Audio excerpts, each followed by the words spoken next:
Hey everyone, it's only January 16th, but I've already got a bit of cabin fever. So I figure I'm going to do some work out here, hopefully.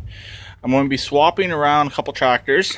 I want to get the racer from there into here. And I also want to keep the LTX in here, but probably out this way a bit more.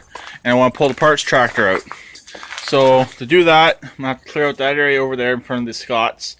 Put the parts tractor sitting in there, nose first. Will take up least amount of space, and we'll pull the tank out of it. I'm going to drain the tank into my big gas can, and I'm going to pull the transmission. Most likely I'm just going to let it sit on the deck, probably with jack stands in the front, and then when the time comes I'll put some jack stands in the back. I do not want anything to touch the Scots for obvious reasons. And these tires I'm just going to move over to here. And the plan is, I got a piece of steel right here. I'm going to be making up a belt guard for the racer, for the transmission. The engine pulley seems to be okay, so the transmission pulley does slip quite a bit. And I got some icicles hanging from my roof. I was hoping to get up there and get rid of some of that snow, but it's too solid. But everything seems to be holding up pretty good. Nothing's bowing. But anyways, put the racer under here, put the parts tractor under here, and the LTX probably right there, because I'm going to be swapping out the LTX transmission. I got a Peerless transmission for the LTX, which is in the parts tractor. Then this has an MST 206 in it right now, and that's going in the racer. It's a good MST, and it's going to go in the racer.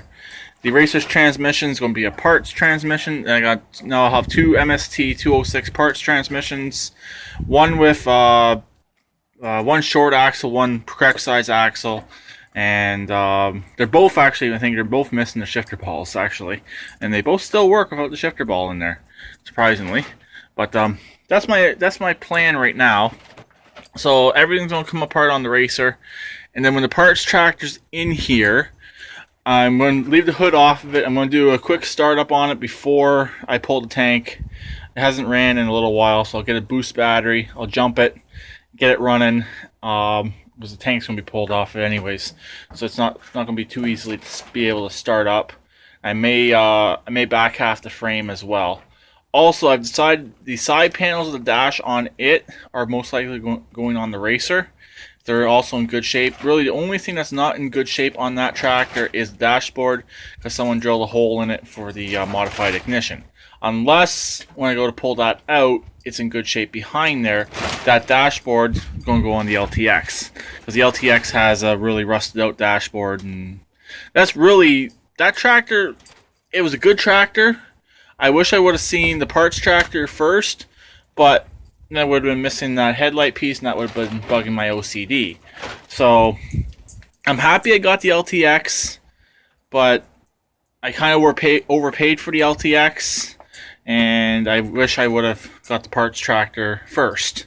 So that's where I'm at right now. I wish a few things were a little bit different when that first happened. The weather's not horrible out here today. It's Saturday.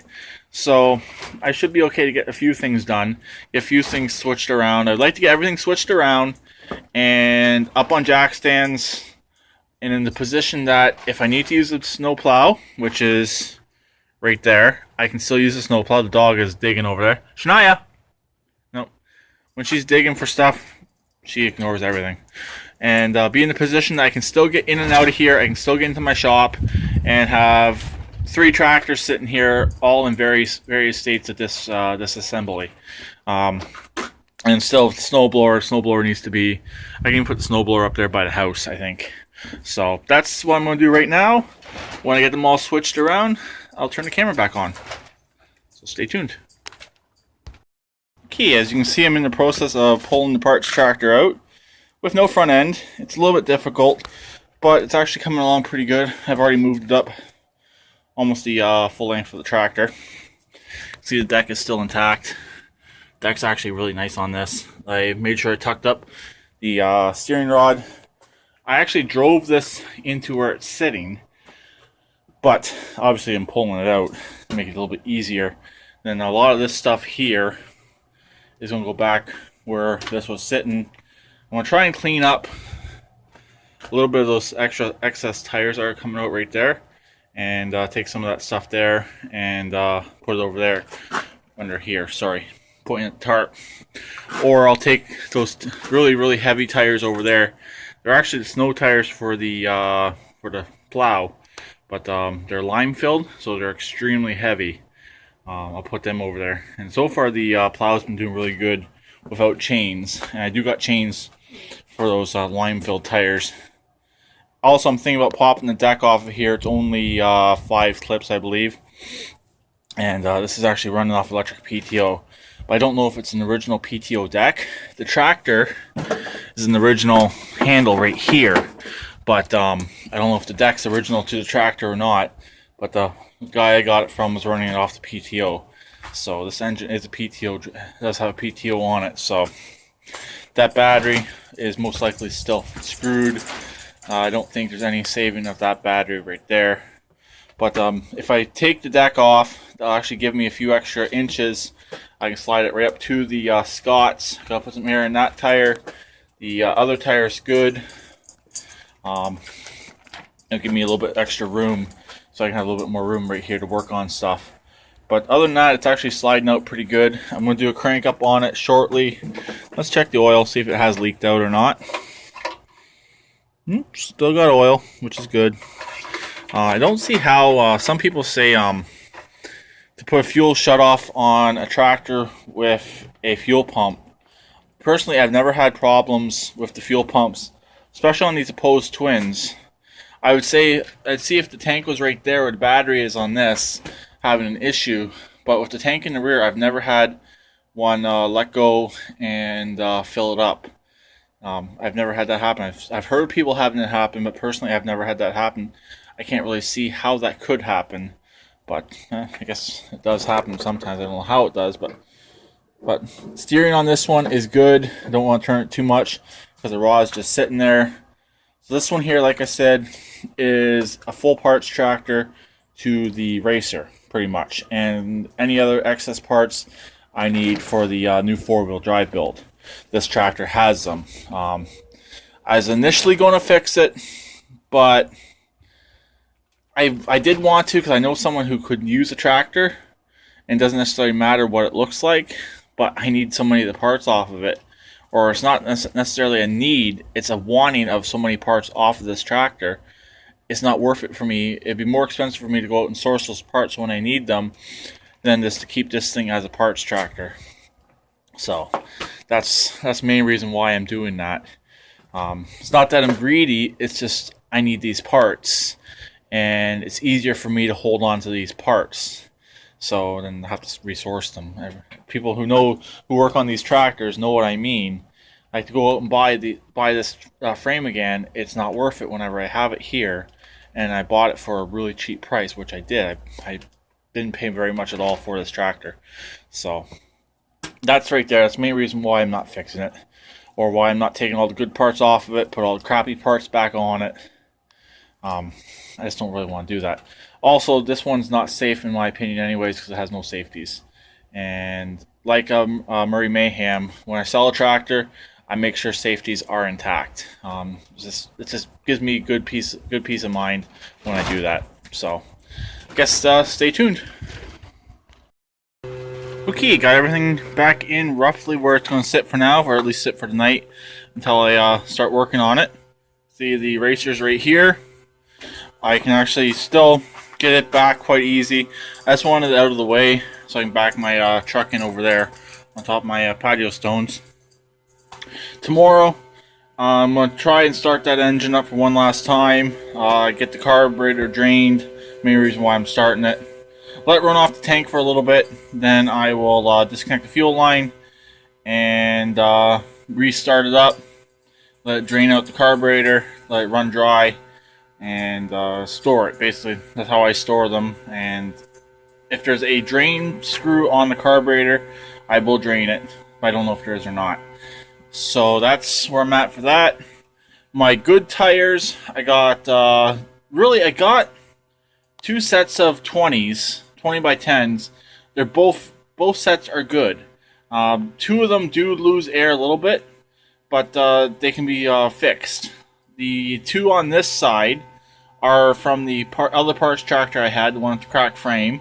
One's really good, one goes flat. And those two tires there, they're from my truck. One's really good, one goes flat. So I'm going to put the two that are really good together and the two that kind of go flat together as well. And the ones that go flat, I might end up spiking. I don't know yet. Like I said, I don't really want to run 20s on the racer, but if that's all I have, if I can't find a set of good 18s that can be spiked, I may end up having to spike a set of 20s again. I guess that's pretty much it. And then I have the tires that are on here. One has a tube in it, and one's good. I don't like running tubes if I don't have to, but I don't think I have a choice on that matter. But here's where that's going to sit. Here's where that's going to sit. This thing here will get torn apart tomorrow. The battery is kind of taking a charge, but I can't get the key to turn right now. It has that funky aftermarket ignition in it, and it's hard to get it to turn sometimes. So I just can't get the key to turn, and I'm going to go from there. I might take this charger off and switch over to a CTEK, the battery tender charger, and go from there. If I can get the key to turn, I might just see what it does, if it will even do anything at all off of that battery. But it'd be nice if I can try and save that battery. I kind of need it. And that's pretty much it with that. Also, this thing here is going to be cut basically where the hoops are. From the hoops forward is coming off. Basically, it'll be the dashboard and the whole front end, and most likely will be the engine test stand. I know I've been throwing around that idea a lot, and if I do cut it off, it'll be cut off tomorrow. So I'd like to leave this chassis sitting here with the engine sitting in it like that, just so it's out of my way, or so the engine doesn't get wet. It'll be kind of in my way, but not really. I can actually get that door open still, which is nice. And with everything sitting here, I actually have a decent amount of space to work still. I can actually still get in here. I can get into the shop. I can get around just about all of these, do work on them. This one here, the hood will actually go up still, for the most part. Get to the battery. But I guess that's it. The racer's running really good now. It fired right up. It drove out of there perfectly. And then coming back over here, it was cold. I let it warm up for about 5 minutes over there. Before then, when I moved it back over here, I didn't let it warm up at all. So that's what I had to do. This hood here is going in the junk pile. The lens is coming off. This hood here is going onto the racer. It's a really nice, clean hood. That hood will be kept, but it's just not going to be left on the racer. It's got some marks on it. Some of it's dirt. There are some dents on it as well. So that's a nice clean hood right there from the parts tractor. The fenders are coming off. They're staying off. And the ones from the LTX over there are going on the racer. I know, a completely different color, but it's got a cup holder. Which, cup holder on the racer would have been nice to have sometimes when I was driving it. So it's going to be getting a cup holder. But other than that, I am done for today. I just got to back the truck in and be done with it. So I'll talk to you later. Please keep riding like always, and please try and comment.